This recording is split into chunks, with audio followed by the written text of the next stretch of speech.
లలిత jewellers వారి double ధమాకా offer. అన్ని బంగారు నగలపై తరుగులో 1% తగ్గింపు. పాత బంగారు నగల ఎక్స్చేంజ్ పై గ్రాముకు 150 రూపాయలు అదనంగా పొందండి.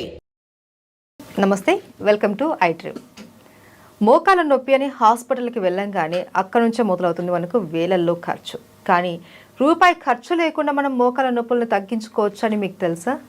ఎగ్జాక్ట్లీ అండి. దీని గురించి మాట్లాడడానికి మనతో పాటు ఉన్నారు ప్రముఖ ఆయుర్వేద వైద్య నిపుణులు డాక్టర్ చిట్టిబొట్ల మధుసూదన్ శర్మ గారు.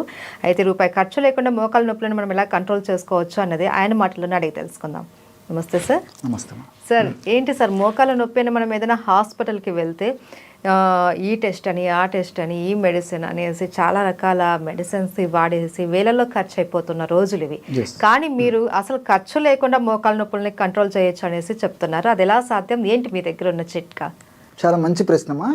మీరు అన్నట్లు వేల రూపాయలు లక్ష రూపాయలు ఖర్చు పెట్టుకునేటువంటి పరిస్థితి అమ్మా మోకాల నొప్పుల సమస్య. రెండవది, పూర్వకాలము వయస్సు వచ్చినటువంటి వాళ్ళలో ఉండేటువంటి సమస్య అయితే ఈ రోజుల్లో 25 సంవత్సరాల నుంచే చాలా మందిలో మొదలయ్యేటువంటి పరిస్థితి ఏర్పడుతుందమ్మా. దీనికి 1,00,000 కారణాలు. మరి ఈ మోకాళ్ళ నొప్పుల సమస్యకి ఖర్చు లేని వైద్యాలు చాలా ఉన్నాయమ్మా. ఇప్పుడు ఒక వైద్యం గురించి చెప్తాను చూడమ్మా. పైసా అంటే పైసా ఖర్చు అక్కర్లేదమ్మా. చాలా చక్కటి ప్రయోజనం చేకూరుతుంది. కేవలం అవగాహన కలిగి ఉంటే చాలు. దీనిలో ఎలాంటి సైడ్ ఎఫెక్ట్స్ ఉండవు, అన్ని సైడ్ బెనిఫిట్స్ కూడా ఉంటాయమ్మా. అవి కూడా నేను చెప్తాను. రోజు ఒక్కసారి మా సమస్య తీవ్రంగా ఉంటే రోజు 2 సార్లు కూడా ఈ యొక్క ఔషధాన్ని వాడుకోవచ్చు. సమస్య కొద్దిగా ఉంటే జస్ట్ ఒక్కసారి సరిపోతుందమ్మా. ఉదయం పరిగడుపున వాడుకోవచ్చు, లేకపోతే రాత్రి పడుకునేటప్పుడు వాడుకోవచ్చు. లేకపోతే సమస్యకి ఎక్కువగా ఉంటే కొన్నాళ్ళ పాటు 2 టైమ్స్ వాడేసేసి తర్వాత ఒక్కసారి వాడుకున్నా సరిపోతుందమ్మా. మన చాయిస్ అది కూడా. సో ఎలాగంటే అమ్మా, ఒక 250 ml వాటర్ తీసుకోవాలమ్మా. ఒక పాత్రలో 250 ml వాటర్ తీసుకొని, పారిజాతం ఆకులు మీకు తెలుసు కదమ్మా. గ్రామాలు పట్టణాలు నగరాలతో నిమిత్తం లేకుండా ఎక్కడ పడితే ఇక్కడ పారిజాతం చెట్లు ఉంటాయమ్మా. సో ఆ పారిజాతం ఆకులు జస్ట్ 2 కానీ 3 కానీ తీసుకోవాలమ్మా. ఆకులు చిన్నగా ఉంటే 3 తీసుకోవచ్చు, ఆకులు పెద్దవైతే 2 సరిపోతాయి. 2-3 ఆకులు తీసుకుంటే సరిపోతుంది. అవి చిన్న ముక్కలుగా చేసేసి ఆ నీళ్ళలో వేసేయాలమ్మా. 250 ml వాటర్లో 2 లేదా 3 పారిజాతం ఆకుల్ని శుభ్రం చేసేసి చిన్న ముక్కలు చేసేసి అందులో వేసేసి ఇంచుమించు ఒక 50 to 100 ml నీళ్లు మీరేటట్టు మరిగించుకోవాలమ్మా. అప్రాక్సిమేట్గా. సో 50 to 100 ml నీళ్లు మీరేటట్టు మరిగించేసేసి దించేసేసి ఫిల్టర్ చేయాలమ్మా. ఆ విధంగా మనం ఎప్పుడైతే బాయిల్ చేసామో ఆ నీళ్ళ కలర్ మారిపోతుంది. అంటే పారిజాతం ఆకులు ఉన్నటువంటి ఆ సుగుణాలు, ఔషధ గుణాలన్నీ నీళ్ళలోకి వచ్చేస్తాయి. సో గోరువెచ్చగా ఉన్నప్పుడు ఫిల్టర్ చేసేసి అందులో ఒక 500 మిల్లీగ్రాముల నుంచి 1 గ్రామ్ ఉప్పు వేయాలమ్మా. సాల్ట్. ఇక్కడ మీకు సందేహం రావచ్చు, బీపీ పేషెంట్లు ఎక్కువగా సార్ సాల్ట్ వాడకూడదు అంటారు. సో కొద్దిగా సాల్ట్ వాడుకోవడం వల్ల ఎలాంటి ఇబ్బంది ఉండదమ్మా. వాళ్ళకు మరీ సందేహం ఉంటే ఒక 2 చిటికలు 2 పించెస్ మిరియాల పొడి వేసుకోవచ్చు. ఉప్పుతో పాటు ఉప్పు లేకుండా కూడా వాడుకోవచ్చు. ఉప్పు వేసుకుంటే మిరియాలు అవసరం ఉండదు, మిరియాలు వేసుకుంటే ఉప్పు అవసరం ఉండదు. కాబట్టి అలాగే ఏదో ఒకటి సరిపోతుంది. జనరల్గా అయితే ఉప్పు వాడుతుంటారు. అదే ఇట్లా ఏదైనా డౌట్ ఉన్నటువంటి వాళ్ళైతే జస్ట్ మిరియాల పొడి సరిపోతుంది. షుగర్ లేనటువంటి వాళ్ళైతే ఇందులో తేనె యాడ్ చేసుకోవచ్చు. షుగర్ ఉంటే తేనె వద్దమా. సో ఈ యొక్క ఔషధాన్ని 1 డోసుగా వాడుకోవాలి. ఇట్లా రెగ్యులర్గా వాడుకోవడం వల్ల చాలా త్వరగా ఆ మెడిసిన్లో ఉన్నటువంటి ఔషధ గుణాలన్నీ దేహంలో పనిచేసేసి మోకాళ్ళ నొప్పులకు కారణభూతమైనటువంటి వివిధ అంశాల యొక్క ప్రభావాన్ని నిర్వీర్యం చేసేసి నొప్పులు తగ్గిపోతాయమ్మా. సేఫ్టీ. సో ఇక్కడ ఎలా ఇదవుతుందంటమ్మా, ఈ మోకాళ్ళ నొప్పుల సమస్య ఉన్నటువంటి వాళ్ళలో ఇన్ఫ్లమేషన్ ప్రక్రియ జరుగుతుంటుందమ్మా. అదొక ప్రాసెస్ అనమాట.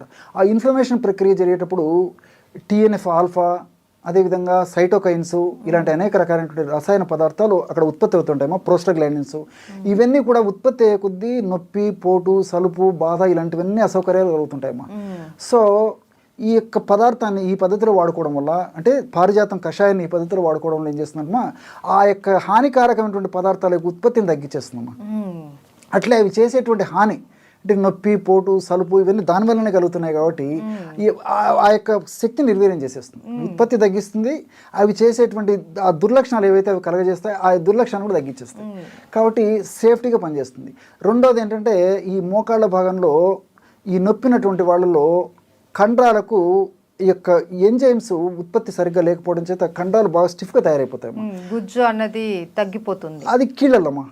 ఈ మోకాళ్ళ భాగంలో కండరాలలో ఈ ఎంజైమ్ సరిగ్గా సరిగా ఉత్పత్తి కాకపోవడం వల్ల ఎంజైమ్స్ ఈ మజిల్స్ సరిగ్గా రిలాక్స్ కాలేవు, గట్టిగా పట్టేసి ఉంటుంది అన్నమాట. దానివల్ల బాధ ఉంటుంది. సో దాన్ని తగ్గించేటువంటి పరిస్థితి ఈ యొక్క పారిజాతం కషాయం చేస్తున్నాము.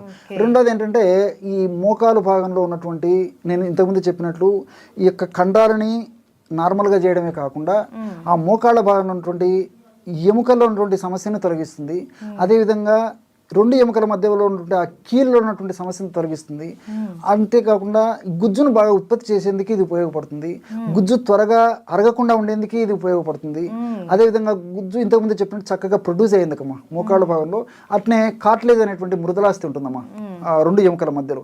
ఆ కార్టిలేజ్ని కూడా బాగా రక్షించేందుకు ఉపయోగపడుతుందమ్మా. దీనివల్ల మల్టిపుల్ బెనిఫిట్స్ ఉన్నాయి, చాలా బెనిఫిట్స్ ఉన్నాయి. మోకాలకు సంబంధించిన ప్రతి ప్రాబ్లం మనకు క్లియర్ అయిపోయింది. రెండోది ఏంటంటే ఆధునికంగా మనం ఆలోచించినప్పటికమ్మా ఇందులో ఆస్పిరిన్ లాంటి ఒక పదార్థం ఉందమ్మా, మిథైల్ సాలిసిలేట్ అని చెప్పి చెప్తుంటారు సర్వసాధారణంగా. ఈ ఆస్పిరిన్ లాంటి పదార్థము ఈ యొక్క కషాయంలో అంటే ఈ పారిజాతం ఆకులో ఉంటుంది కాబట్టి ఆ ఆస్పిరిన్ సర్వసాధారణంగా నొప్పులు తగ్గేదానికి వాడుతుంటారు అనమాట. NSAID అంటారు అనమాట, non steroidal anti inflammatory drugs అని చెప్పేసి ఆధునికంగా ఇంగ్లీష్ వైద్యంలో వాడుతుంటారు అన్నమాట. సో ఈ ఆస్పిరిన్ లాంటి పదార్థము ఇది చెప్పాను కదమ్మా, ఈ ఆకులు ఉంటుందమ్మా. సో ఆకులు మనం కషాయ రూపంలో ఇవి వాడుకుంటున్నాం కాబట్టి ఈ కషాయంలో కూడా ఆ యొక్క కెమికల్ వస్తుంది కాబట్టి నొప్పి తగ్గేందుకు ఉపయోగపడుతుంది. అందులో ఇంకోటి అంటే న్యాచురల్గా మనం బాడీకి అందజేస్తున్నాం కాబట్టి సైడ్ ఎఫెక్ట్స్ ఉండవు, అన్ని సైడ్ బెనిఫిట్స్ ఉంటాయమ్మా. కాబట్టి ఎక్కువ రోజులు వాడినా ఇబ్బంది ఉండదు, కాబట్టి దీనివల్ల ప్రాబ్లం ఉండదు, అన్ని సైడ్ బెనిఫిట్స్ ఉంటాయి కాబట్టి క్షేమదాయకంగా వాడుకోవచ్చు. మీరు అడిగినట్లే పైసా అంటే పైసా ఖర్చు ఉండదు, ఎక్కడికి కాకపోతే కేవలం ఒక కషాయనే తాగొచ్చు. ఉప్పు తర్వాత మిరియాల పొడి లేదన్నా ఉడకబెట్టుకుని తాగినా సరిపోతుంది. ఫలితం అయితే మంచి ఫలితం కలుగుతుంది. అవును సార్. అండ్ సార్ ఫైనల్గా సింపుల్గా ఈ మోకాల నొప్పితో బాధపడే వాళ్ళు ఎలాంటి ఫుడ్ తీసుకుంటే వాళ్ళకి మోకాలలో బలం చేకూరుతుందో చెప్తారా? బాగా కాల్షియం రిచ్ ఫుడ్ బాగా తీసుకోవాలమ్మా. కాల్షియం బాగా ఉన్నటువంటి ఆహార పదార్థాలు బాగా తీసుకోవాలి. దీనికి తోడేమంటే ఈ డ్రై ఫ్రూట్స్, డ్రై నట్స్ ఇలాంటివి బాగా తీసుకుంటున్నాలమ్మా. వీటన్నిటికి తోడు మనకు సీజన్లో దొరికేటువంటి ఫ్రూట్స్ బాగా తీసుకోవాలమ్మా. అంటే కొన్ని సందర్భాలు అంటే ఇప్పుడు షుగర్ పేషెంట్స్ ఉంటారు, కొన్ని ఫ్రూట్స్ తినకూడదు. అలాంటి వాళ్ళు తినదగిన ఫ్రూట్స్ తినాలి. అట్లా ఆయా వ్యాధులు ఉన్నటువంటి వాళ్ళు తినకూడనటువంటి ఫ్రూట్స్ అయితే తినకూడదు, కానీ మిగతా ఫ్రూట్స్ అన్ని తినొచ్చమ్మా. జనరల్గా ఏ సమస్య లేనటువంటి వాళ్ళు, కేవలం మోకాళ్ళ నొప్పుల సమస్య ఉన్నటువంటి వాళ్ళు అన్ని ఫ్రూట్స్ తీసుకోవచ్చమ్మా. ఈ విధంగా డ్రై నట్స్, డ్రై ఫ్రూట్స్, అదేవిధంగా మనకు డైలీ లభించేటువంటి ఈ సీజనల్ ఫ్రూట్స్ ఇవన్నీ తీసుకోవచ్చు. రెండవది ఏమంటే దుంపకూరలు ఎంత దూరంగా ఉంటే అంత మంచిదమ్మా. దుంపకూరలు వాడుకోవడం వల్ల ఈ మోకాళ్ళ నొప్పులకు సంబంధించినటువంటి కొన్ని రకాలైనటువంటి కెమికల్స్ ఎక్కువగా ఉత్పత్తి అయ్యి దానివల్ల నొప్పులు ఎక్కువైనటువంటి పరిస్థితి ఏర్పడుతుంది. కాబట్టి ఈ దుంపకూరలు ఎంత అవాయిడ్ చేయగలిగితే అంత మంచిది. అదేవిధంగా చన్నీళ్ళు కూడా పనికిరావమ్మా. నార్మల్ టెంపరేచర్ ఉన్నటువంటి వాటర్ తాగుతుండాలి, కానీ ఇలాంటి వాళ్ళు ఈ చన్నీళ్ళు, తర్వాత ఈ ఐస్ వాటర్, కోల్డ్ వాటర్ ఇవి తాగడం వల్ల కూడా నొప్పులు ఒక పట్టాన తగ్గవు, సమస్య మరింత జటిలమైనటువంటి పరిస్థితి ఏర్పడుతుంది. వీటన్నిటితో ఏమంటే ప్రకృతి సిద్ధంగా, సహసిద్ధంగా లభించేటువంటి పదార్థాలను ఎక్కువ తీసుకోవడం మంచిదమ్మా.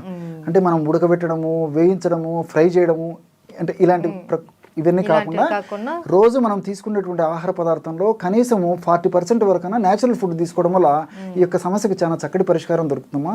ఈ ఆకుకూరలు తీసుకోవచ్చు, కూరగాయలు తీసుకోవచ్చు. ఆకుకూరల్లో కూడా పుష్కలంగా ఉంటుందమ్మా.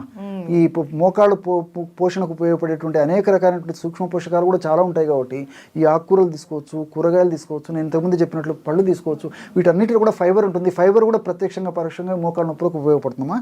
కాబట్టి ఇలాంటి ఆహార పదార్థాలు తీసుకోవడం వల్ల మోకాళ్ళ నొప్పుల సమస్య త్వరగా తగ్గిపోతుంది. ఒకవేళ సమస్య లేకున్నటువంటి వాళ్ళకైతే ఆ సమస్య అంత చిన్న వయసులో రాకుండా కూడా ఉంటాయమ్మా. Thank you so much sir. నమస్తే.